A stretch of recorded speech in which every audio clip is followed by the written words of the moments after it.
ഒരാൾ ചോദിക്കുകയാണേ, സാറേ, ദാമ്പത്യ പ്രശ്നങ്ങൾ മാറാൻ, വിവാഹം കഴിച്ചുവിട്ട വീട്ടിലെ പ്രശ്നങ്ങൾ മാറാൻ ഒരൊറ്റമൂലി ഉണ്ടോ എന്ന് ചോദിച്ചു. നമ്മൾ തീർച്ചയായിട്ടും ഒറ്റമൂലി ഉണ്ട്. എന്താ ഒറ്റമൂലി ഒന്ന് പറയൂ? വിവാഹമേ കഴിക്കരുത്. അപ്പോൾ ഇത് ഒരു വിവാഹം കഴിഞ്ഞാൽ ഒരുപാട് പ്രശ്നങ്ങളുണ്ടാവും, സ്വാഭാവികമാണ് അല്ലേ? അതിന് 3 കാരണങ്ങൾ നമുക്കെടുത്ത് പറയാൻ പറ്റും. 1 ജന്മദോഷം, 2 കർമ്മദോഷം, 3 സ്വഭാവദോഷം. ഇങ്ങനെ 3 ഘടകങ്ങളുണ്ട്. നമസ്തേ, രുദ്രധാര. ഇന്ന് നമ്മൾ പറയുന്നത് ദാമ്പത്യ പ്രശ്നങ്ങൾ. എല്ലാ വീട്ടിലും ഉണ്ടാവും, അത് ഇല്ലാത്ത വീടുകളൊന്നുമില്ല. ഒരു പെൺകുട്ടിയുടെ വിവാഹം കഴിയുമ്പോൾ ഒരുപാട് സ്വപ്നങ്ങളൊക്കെ ആയിട്ടാണ് പെൺകുട്ടി ആ വീട്ടിലേക്ക് ചെന്ന് കയറുന്നത്. അപ്പോൾ ആ വീട്ടിൽ ചെന്ന് കയറുമ്പോൾ ആദ്യത്തെ 10 ദിവസം വേണം എല്ലാവരുമായിട്ടൊന്ന് പരിചയപ്പെട്ടൊക്കെ വരാൻ. പരിചയപ്പെട്ട് കഴിഞ്ഞ് ആദ്യത്തെ 10 ദിവസം കഴിയുമ്പോൾ തന്നെ വീട്ടിൽ നിന്ന് കോളുകളൊക്കെ വരും. എങ്ങനെയുണ്ട് മോളെ, കാര്യങ്ങളൊക്കെ എന്നൊക്കെ ചോദിക്കുമ്പോൾ എന്താ പറയുക, കുഴപ്പമില്ല അമ്മേ എന്ന് പറയും. അടുത്ത 10 ദിവസം കഴിയുമ്പോൾ എല്ലാവരുമായിട്ടും പരിചയമായി, എല്ലാവരുമായിട്ടും നല്ല അടുപ്പമൊക്കെ ആയി. വീണ്ടും അടുത്ത 10 ദിവസം കഴിയുമ്പോൾ പറയും, എല്ലാവരും കൊള്ളാം, പക്ഷേ നത്തൂനത്ര പോരാ, എന്തോ ഒരു ഒരു ഒരു പ്രശ്നമുണ്ട്. അടുത്ത 10 ദിവസം കഴിയുമ്പോൾ പറയും, ചേട്ടൻ കുഴപ്പമൊന്നുമില്ല, പക്ഷേ അമ്മായിമ്മ ഇത്തിരി വിഷയമാണ് എന്ന് പറയും. അപ്പോൾ എന്താ അപ്പുറത്തെന്ന് പറയണേ, അത് നീ പുതിയൊരു വീട്ടിൽ ചെല്ലുമ്പോൾ തോന്നുന്നതാണ് അല്ലേ, പിന്നെ പ്രായമായവരല്ലേ, സ്വാഭാവികമാണ് എന്നൊക്കെ നമ്മൾ പറയും.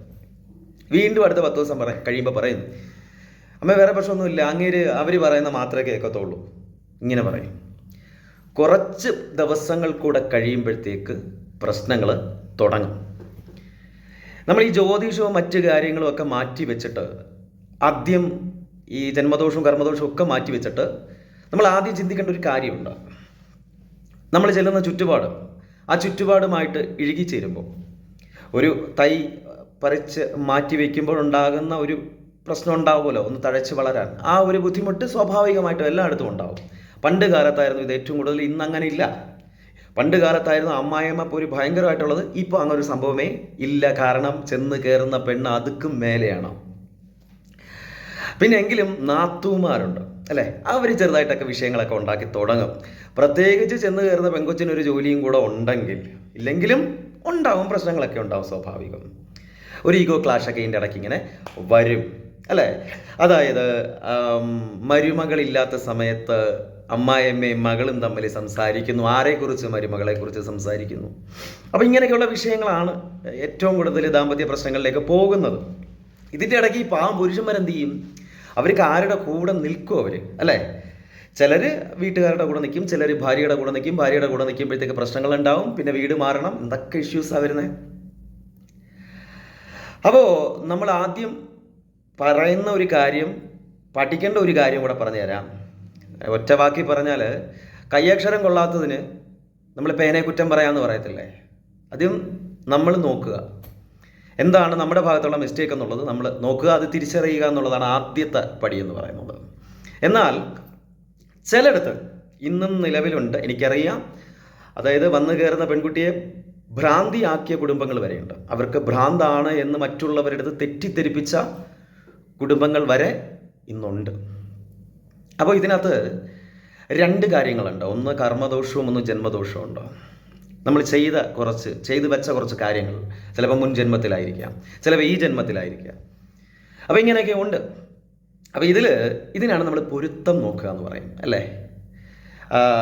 പ്രണയബന്ധത്തിൽ ഈ പൊരുത്തവുമായിട്ട് യാതൊരു ബന്ധവുമില്ല കേട്ടോ, ഇത് നോക്കാൻ പാടില്ല. അപ്പോൾ പൊരുത്തത്തിൽ നമ്മൾ ഈ 10ൽ 10 പൊരുത്തം എന്ന് നമ്മൾ പറയുന്നല്ലോ, അതുണ്ടാവാൻ പാടില്ല. 10ൽ 10 ഉണ്ടാകരുത്. കാരണം 10 പൊരുത്തത്തിൽ 7 എണ്ണവും നല്ലത് തന്നെയാണ്, നല്ല പൊരുത്തങ്ങളാണ്. 8ാമത്തത് ദോഷമാണ്. 9ഉം ദോഷമാണ്, 10ഉം ദോഷമാണ്. പക്ഷെ 8ാമത്തെ ദോഷം എല്ലാവർക്കും വരത്തില്ല, ചില നക്ഷത്രക്കാർക്ക് മാത്രമേ വരൂ. രജ്ജുദോഷം എന്ന് പറയുന്നത്. 9 വേദം, 10ാമത്തതാണ് മധ്യമ രജ്ജു എന്ന് പറയുന്നത്. അപ്പോൾ ഇത് 9ഉം 10ഉമാണ് പ്രധാനമായിട്ടും എല്ലാവർക്കും വരുന്നത്. അതാണ് പ്രധാനമായിട്ടും നോക്കേണ്ടത്. ബാക്കിയുള്ളതാണെങ്കിൽ സ്ത്രീ ദീർഘം, മഹീന്ദ്ര പൊരുത്തം, യോനി പൊരുത്തം, ഇതൊക്കെ നോക്കണം കേട്ടോ. ഇതൊക്കെ ഉണ്ടോ എന്ന് നോക്കണം. മഹീന്ദ്ര പൊരുത്തം നമ്മുടെ സാമ്പത്തിക സ്ഥിതിയാണ് വിവാഹത്തിന് ശേഷം. കണ്ടിട്ടില്ലേ ചിലർ വിവാഹം കഴിയുമ്പോഴത്തേക്ക് പെട്ടെന്ന് സമ്പത്ത് വരുന്നത്. യോനി പൊരുത്തം എന്ന് വെച്ചാൽ വേറെ പുറത്ത് ഭർത്താവിനോ ഭാര്യയ്ക്കോ മറ്റൊരു ഇല്ലീഗൽ റിലേഷൻ ഉണ്ടാവാൻ പാടില്ല. അതാണ് യോനി പൊരുത്തം നോക്കുന്നത്. അങ്ങനെ ഓരോന്നിനും ഉണ്ട്. വശ്യപ്പൊരുത്തം ഒന്നും നോക്കണമെന്ന് ഞാൻ പറയുന്നില്ല. അതുണ്ടായിട്ടും വലിയ കാര്യമൊന്നുമില്ല, മാറി മറിഞ്ഞുകൊണ്ടിരിക്കും. പിന്നെ രാശിപ്പൊരുത്തം എന്ന് പറയും, അതും നോക്കാൻ ഞാൻ പറയത്തില്ല. അതും വലിയ കാര്യമൊന്നും ഇല്ല ഇതിനകത്ത്. പക്ഷെ പ്രധാനമായിട്ടുള്ള ഈ 2 ദോഷങ്ങൾ നോക്കണം. അതിനായി പൊരുത്തം നോക്കുന്നത് ശരിക്കും പറഞ്ഞാൽ. അതുപോലെ ഈ ദോഷങ്ങളുമായിട്ട് ബന്ധപ്പെട്ടാണ് ചുറ്റുപാട് കിടക്കുന്നത്. അതായത് ആ പുരുഷനുമായി ബന്ധപ്പെട്ട ചുറ്റുപാട്. അവരുടെ അമ്മയാകാം, സഹോദരനാവാം, സഹോദരിയാവാം, അനിയനാവാം, ജ്യേഷ്ഠനാകാം, ആരും ആവാം, അമ്മായി അപ്പനാകാം, എന്തു ആവാം. എവിടുന്നെങ്കിലുമൊക്കെ പ്രശ്നങ്ങൾ ഉണ്ടാവാം. ചിലപ്പോൾ മുൻ കാമുകിയാവാം, പിന്നെ ഈ അഡീഷണൽ പുതിയതായിട്ട് വരുന്ന കാമുകിയാവാം. അപ്പോൾ അതിനെ ഇത് ക്ലിയർ ആയിട്ട് നോക്കുന്നത് എല്ലാവരും അങ്ങനെ കൃത്യമായിട്ട് നോക്കാറില്ല. ജാതകം 10ൽ 8 പൊരുത്തം, 10ൽ 7 പൊരുത്തം, 10ൽ 9 പൊരുത്തം, അത് ഏതൊക്കെ പൊരുത്തങ്ങളാണ് എന്ന് തിരിച്ചറിഞ്ഞിട്ട് വേണം ആ കല്യാണം നടത്താൻ. മനസ്സിലായോ? എൻ്റെ ഒരു അഭിപ്രായം എന്ന് പറഞ്ഞു കഴിഞ്ഞാൽ മഹേന്ദ്ര പൊരുത്തം മസ്റ്റാണ്, യോനി പൊരുത്തം മസ്റ്റാണ്. പിന്നെ വേറൊരു സാധാരണയായിട്ടൊരു നാട്ടിലൊരു നാടൻ പഴമൊഴി എന്ന് പറയാം, ഗണമൊന്നെങ്കിൽ ഗുണം 100, ഗണപ്പൊരുത്തമാണ് പറയുന്നത്. ഗണമെന്ന് പറഞ്ഞാൽ മനുഷ്യഗണമാണെങ്കിലും അസുരഗണമാണെങ്കിലും ദൈവഗണമാണെങ്കിലും കയ്യിലിരിപ്പോലിരിക്കും. അസുരഗണമാണെങ്കിലും അവൻ്റെ പ്രവൃത്തി മനുഷ്യനെ പോലെ ആക്കാമല്ലോ, അല്ലേ? ദേവഗണം എന്ന് പറഞ്ഞിട്ട് അവൻ ദൈവത്തിൻ്റെ കണക്കായിരിക്കുമോ? അല്ല. അപ്പോൾ അതൊന്നും നോക്കിയിട്ട് വലിയ കാര്യമൊന്നുമില്ലെന്നാണ് എൻ്റെ ഒരു പേഴ്സണലായിട്ടുള്ള ഒരു അഭിപ്രായം. ബാക്കിയുള്ളതൊക്കെ ശ്രദ്ധിക്കുക. പ്രധാനമായിട്ടും 9ഉം 10ഉം ശ്രദ്ധിക്കുക. പിന്നെ ജാതകത്തിൽ ഈ പറഞ്ഞ രുചിദോഷം 8ാമത്തെ അതുണ്ടെങ്കിൽ മാത്രമേ, എല്ലാവർക്കും വരത്തില്ലത്. അപ്പോൾ അതവിടെ നിൽക്കട്ടെ. ഇനി ഞാൻ പറഞ്ഞു വരുന്നത്, അഥവാ ഈ ദോഷങ്ങളൊക്കെ ഉണ്ട്, കണ്ടുവരികയാണ്, വന്നു കയറിയപ്പോഴത്തേക്ക് ഹസ്ബൻഡിൻ്റെ രൂപങ്ങൾ മാറി. തുടക്കത്തിൽ നല്ല സ്നേഹമായിരുന്നു, പിന്നീട് അത് മാറി, സ്വന്തം കാര്യം മാത്രം നോക്കുന്ന ലെവലിലേക്ക് പോയി, വീട്ടിലുള്ള ഇഷ്യൂസ്, ഇതൊക്കെ വരുമ്പോൾ ഒന്ന് നമ്മുടെ, ഞാൻ പറഞ്ഞു, ജന്മദോഷവുമായിട്ട് ബന്ധപ്പെട്ട് വരും, കർമ്മദോഷവുമായിട്ട് ബന്ധപ്പെട്ട് വരും. പരിഹാരമുണ്ടോ? തീർച്ചയായിട്ടും പരിഹാരമുണ്ട്. 3ാമത്തെ സ്വഭാവദോഷമാണെങ്കിൽ പരിഹാരമില്ല, സ്വയം തീരുമാനിക്കേണ്ട കാര്യമാണ്. മനസ്സിലായേ? എല്ലാത്തിനും നമ്മൾ അവരെ കുറ്റപ്പെടുത്താൻ പറ്റത്തില്ല. എല്ലാ വീടുകളും അങ്ങനെ അല്ല. നല്ല വീടുകളുണ്ട്, നല്ല അമ്മായിമ്മമാരുണ്ട്. എനിക്ക് തോന്നുന്നു, ഞാൻ കേട്ടിട്ടുള്ളത്, എൻ്റെ അമ്മ പറഞ്ഞിട്ടുള്ളതിൽ നിന്ന് ആ വായിന്ന് ഞാനത് കേട്ടിട്ടുള്ളൂ കേട്ടോ. സ്വന്തം അമ്മയേക്കാൾ സൂപ്പറായിരുന്നു അമ്മായി അമ്മ എന്നാ പറയുന്നത്. അതായത് എൻ്റെ അച്ഛൻ്റെ അമ്മ. അവിടെ നിന്ന് ഞാൻ കേട്ടിട്ടുള്ളൂ ഇത്രയും നല്ല വാക്കുകൾ. അത്രയും നല്ലൊരു ഒരു അമ്മായിയമ്മയാണ് കിട്ടിയതെന്ന് പറയാം. ഏകദേശം 10 വർഷമേ കൂടെ ഉണ്ടായിരുന്നുള്ളൂ. അതിനുശേഷം മരണപ്പെട്ടു. ഞാൻ ജനിച്ചതിന് ശേഷം മരണപ്പെട്ടു. അപ്പോൾ അതുകൊണ്ടാണ് എനിക്ക് ആ പേര് വെച്ചത്. ഗൗരി അമ്മ എന്നായിരുന്നു അവരുടെ പേര്. ഗൗരി, ആ പേരാണ് എനിക്ക് കിട്ടത്. അപ്പോൾ അത്ര സ്നേഹമായിരുന്നു. ആ പേര് നിർദ്ദേശിക്കുന്നത് പോലും അമ്മയായിരുന്നു. അപ്പോൾ ഒന്ന് മനസ്സിലാക്കുക ആ ബോണ്ടിങ്. അപ്പോൾ ഞാൻ പറഞ്ഞല്ലോ, എല്ലാ അമ്മായിമാരും ഒന്നും അങ്ങനെയല്ല. നല്ല അമ്മായിമ്മമാർ ഈ ലോകത്ത് ഇഷ്ടം പോലെ ഉണ്ട്. ഏകദേശം ഒരു 80% ഉണ്ട്. അത് മനസ്സിലാക്കാൻ വരുന്ന പെൺകുട്ടികൾ കൂടി തയ്യാറാവുക. ഇനി ഇതൊന്നുമല്ല, നെഗറ്റീവ് എല്ലാം നമ്മുടെ സൈഡെല്ലാം പോസിറ്റീവാണെങ്കിൽ, നെഗറ്റീവ് മറ്റൊരു സൈഡിലാണെങ്കിൽ നമ്മൾ ചിന്തിക്കേണ്ടത് ഇതിനെ എങ്ങനെ പരിഹരിക്കാം. ഇത് പരിഹരിക്കാൻ ചെയ്യേണ്ട ആദ്യ കർമ്മം, ആ കർമ്മത്തിലേക്ക് പോകുന്നതിന് മുമ്പ് ഒരു കാര്യം പറയാം. പണ്ട് കാലവുമായിട്ട് ബന്ധപ്പെട്ടതാണ്, എങ്കിലേ നിങ്ങൾക്ക് കൂടുതൽ വ്യക്തമാകത്തുള്ളൂ. ലെങ്ത് കൂടുന്നെങ്കിൽ ക്ഷമിക്കുക. പറഞ്ഞെങ്കിൽ മനസ്സിലാക്കാൻ വേണ്ടി ഒരു കാര്യം പറയണ്ടേ, അതുകൊണ്ടാണ്. പണ്ട് കാലത്ത് രജസ്വലയാവുന്ന സമയത്ത്, ആർത്തവം ഉണ്ടാകുന്ന സമയത്ത് 3 ദിവസം കഴിഞ്ഞ്, അല്ലെങ്കിൽ ഈ ആർത്തവം അവസാനിക്കുന്ന ദിവസം, 7ാം ദിവസമാണെങ്കിൽ 7ാം ദിവസം കുളി കഴിഞ്ഞ് വന്നതിന് ശേഷം 3 ഉണക്കലരിയും കല്ലുപ്പും കൂടെ കഴിക്കും ആര്? പെൺകുട്ടി. എങ്കിൽ മാത്രമേ അവൾ ശുദ്ധമാവുള്ളൂ എന്നൊരു വിശ്വാസം ഉണ്ടായിരുന്നു. ഇപ്പം അങ്ങനൊന്നുമില്ല. പണ്ടിങ്ങനെ ഉണ്ടായിരുന്നു. പ്രായമുള്ളവരടുത്തൊക്കെ ചോദിച്ചാൽ മതി, നമുക്കത് മനസ്സിലാവും. അപ്പോൾ അതുമായിട്ട് ബന്ധപ്പെട്ടാണ് ഞാൻ ഈ കർമ്മം പറയുന്നത്. ശുദ്ധമായിരിക്കുന്ന സമയത്ത്, അതായത് ഈ പെൺകുട്ടിയുടെ കാര്യമാണ് പറയുന്നത്, വിവാഹം കഴിച്ച പെൺകുട്ടി, ഇത്രയും നെഗറ്റീവ് ഇമ്പാക്റ്റ് അവിടെ ഉണ്ടാവുന്നെങ്കിൽ, ദാമ്പത്യ പ്രശ്നങ്ങൾ ഉണ്ടാവുന്നെങ്കിൽ ചെയ്യേണ്ടത്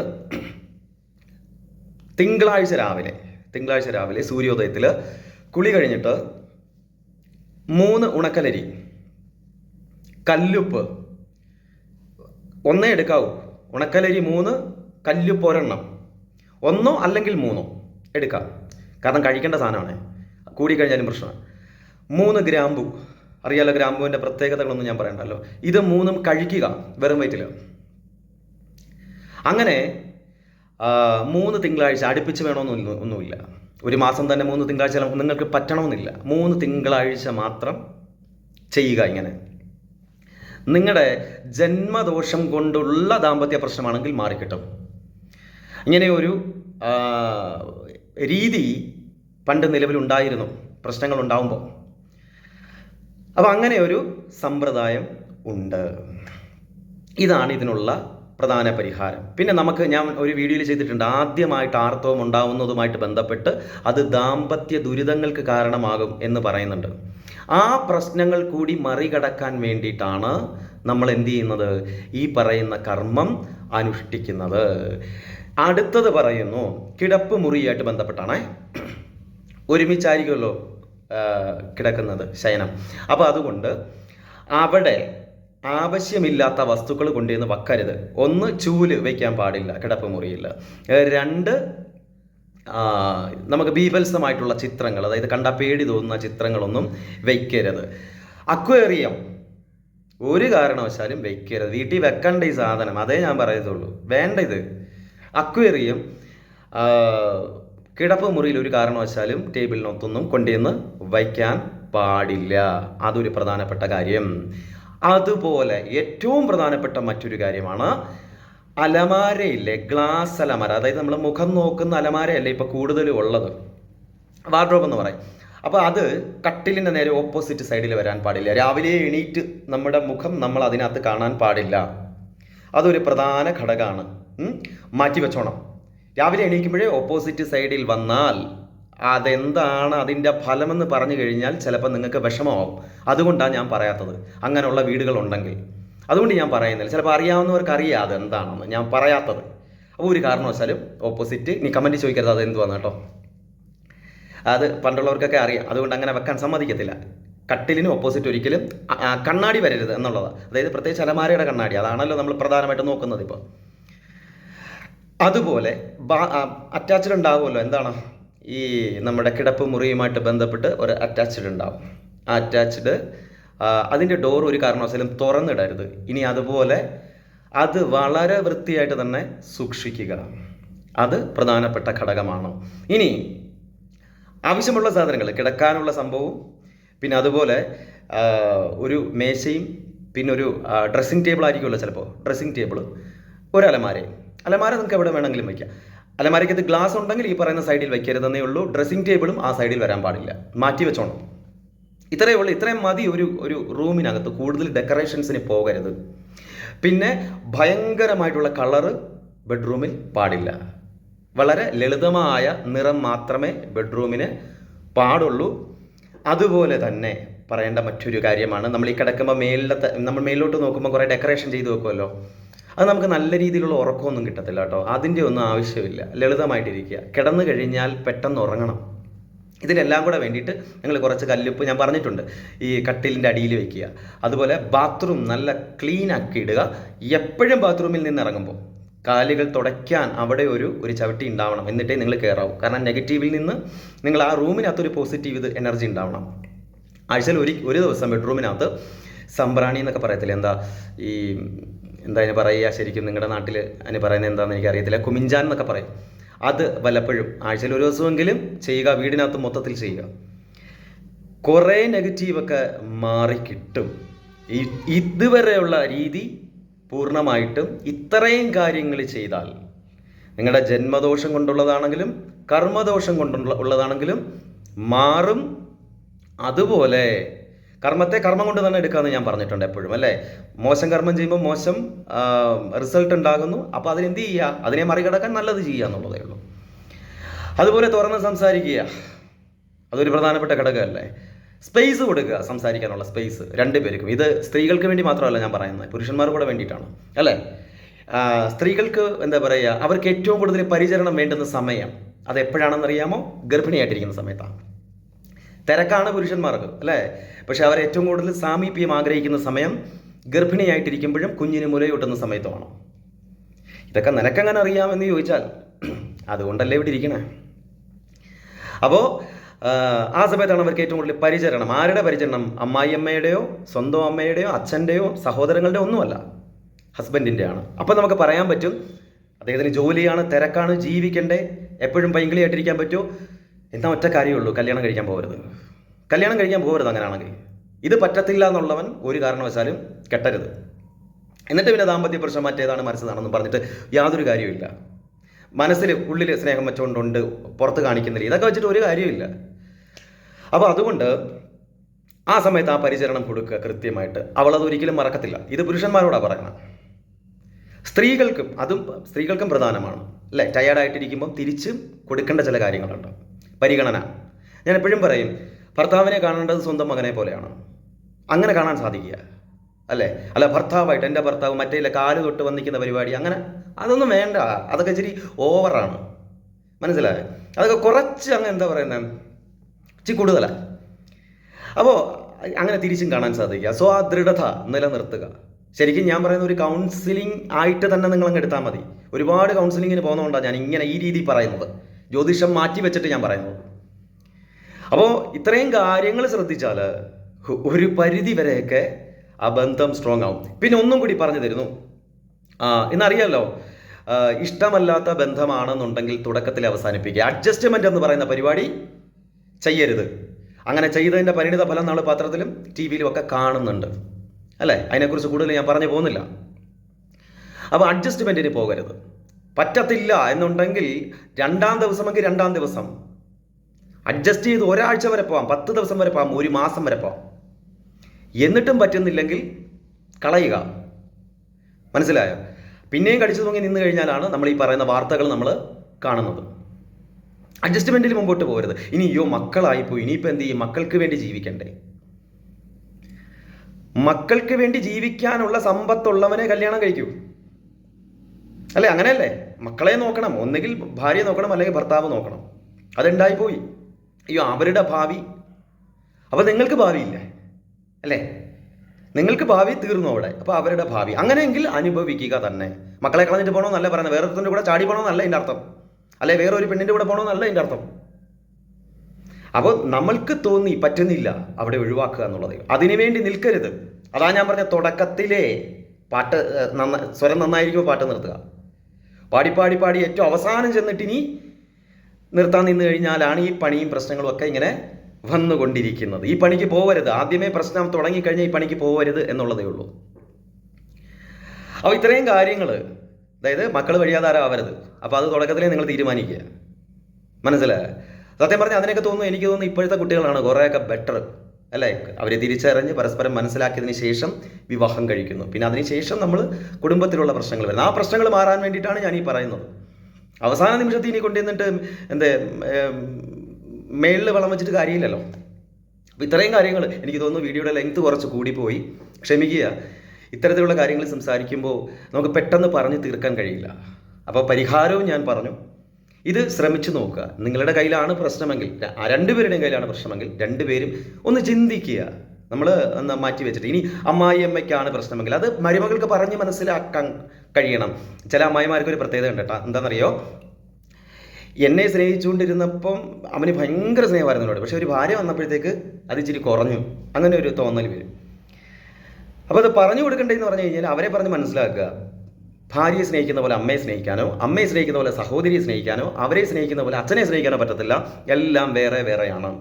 അമ്മയെ തൊടുന്നതും ഇതേ കൈകൊണ്ടാണ്, ഭാര്യയെ സ്പർശിക്കുന്നതും ഇതേ കൈകൊണ്ടാണ്. രണ്ടും ഒരേ ചിന്തയോടെ അല്ല എന്നുള്ളത് പറഞ്ഞു കൊടുത്താൽ ഒരുപക്ഷെ 99% അമ്മമാർക്കൊക്കെ മനസ്സിലാവുമെന്നാണ് എൻ്റെ വിശ്വാസം.